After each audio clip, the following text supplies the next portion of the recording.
এই জন্য আসা, এখানে দেখলাম ফ্রিতেই দেখাতে, এই জন্য মানে দেখাইলাম, টাকা পয়সা নেয়নি ওনারা। ভালোই, এলাকাবাসীর জন্য খুবই ভালো এটা। আমাদের আজকের যে প্রোগ্রামটুকু, সেই প্রোগ্রামটুকু ছিল আমাদের প্রিয় নেত্রী, 3 বারের সাবেক প্রধানমন্ত্রী, বাংলাদেশ জাতীয়তাবাদী শক্তির প্রতীক দেশনেত্রী বেগম খালেদা জিয়ার সুস্থতা কামনা এবং তার সুস্থতা কামনা এবং দীর্ঘায়ু কামনায় আমরা আজকের কর্মসূচি উদ্যোগ নিয়েছি। তো আমাদেরকে সহযোগিতা করছেন বাংলাদেশ লায়ন ক্লাব, তাদের মূলত তারাই সহযোগিতা করছে, তাদের লায়ন হাসপাতাল, চক্ষু হাসপাতালে ডাক্তাররা রয়েছে। আমাদের মূল উদ্দেশ্য হচ্ছে দীর্ঘ 17 বৎসর বিগত যে যারা পালিয়েছে, এই সরকার সকল প্রতিষ্ঠানের সাথে স্বাস্থ্য খাতটাকেও ধ্বংস করে ফেলেছে, যার কারণে প্রতিটি মানুষ স্বাস্থ্য সেবা থেকে বঞ্চিত ছিল। তার কারণ আমি এই কারণে বলছি, মানে যে আমরা এই পূর্ব আমরা অনুষ্ঠান করেছিলাম ইসলামিয়া চক্ষু হাসপাতালের উদ্যোগে আমাদের দেশ মহান স্বাধীনতার শহীদ রাষ্ট্রপতি জিয়া রহমানের 44তম শাহাদাত বার্ষিক উপলক্ষে আমরা তখন থেকেই আমরা নিজেরাই বিএনপি নেতৃবৃন্দ, সকল সংগঠনের নেতৃবৃন্দ বসে যে এই ধরনের কর্মসূচিগুলো আমরা ঘন ঘন করব। তার কারণ হচ্ছে আমরা ব্যাপক সাড়া পেয়েছিলাম সেই কর্মসূচিতে।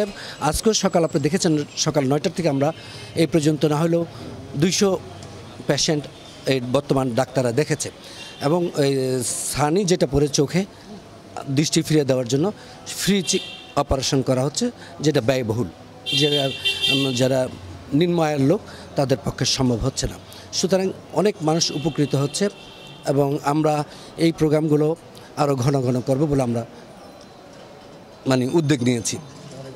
হ্যাঁ, মানুষের স্বাস্থ্যসেবা ঘরে ঘরে পৌঁছে দেওয়ার জন্য আমাদের যে 31 দফার ভিতরে স্বাস্থ্য খাত রয়েছে, সেটা আমরা বাস্তবায়ন করার জন্য আমরা সকল নেতৃবৃন্দকে নিয়ে জনগণের কাছে আমরা স্বাস্থ্যসেবাকে জনগণের কাছে দৌড় করে পৌঁছে দিই। না কোনটা কথা অত্যন্ত উদ্যোগপূর্ণ একটা কাজ। সামাজিকভাবে এটা অনেকেরই প্রয়োজন, অনেক লোক যাইতে পারে না সময়ের অভাবে, যেমন সেখানে টাকা পয়সাও লাগে, লাইন দিতে হয়। সেই হিসাবে এলাকায় যদি করে তো অনেক সুবিধা হয়। যারা বয়স্ক মানুষ আছে, অনেক বয়সে মুরব্বী আছে, তাদের জন্য অনেক উপকার হবে আর কি।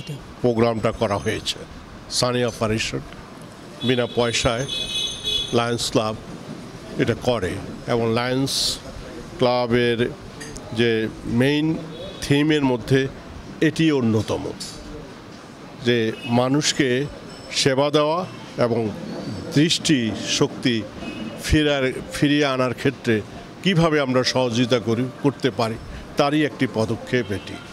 এবছর আমরা অনেকগুলো ক্যাম্প করেছি, শুধু আমার বাড়ি লক্ষ্মীপুরে, সেখানেও আমরা ক্যাম্প করেছি এবং তাদেরকে সিলেকশন করে এনে আমরা এখানে অপারেশন করেছি, আজকে যেমন আমরা করতেছি।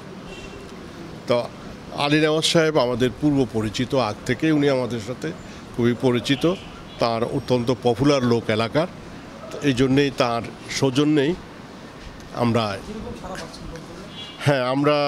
আমরা তো রুট লেভেলে একটু কাজ করি, সবাইকে আগে থেকে জানিয়ে রাখি যে, এবং সমাজের বিভিন্ন প্রতিনিধির মাধ্যমে আগেই ইনফরমেশন দিই কারা কারা আমরা কি কাজটা করব এবং কোন দিন কোন সময় কোন জায়গায় করব, সেভাবে তারা লোক জড়ো করেন।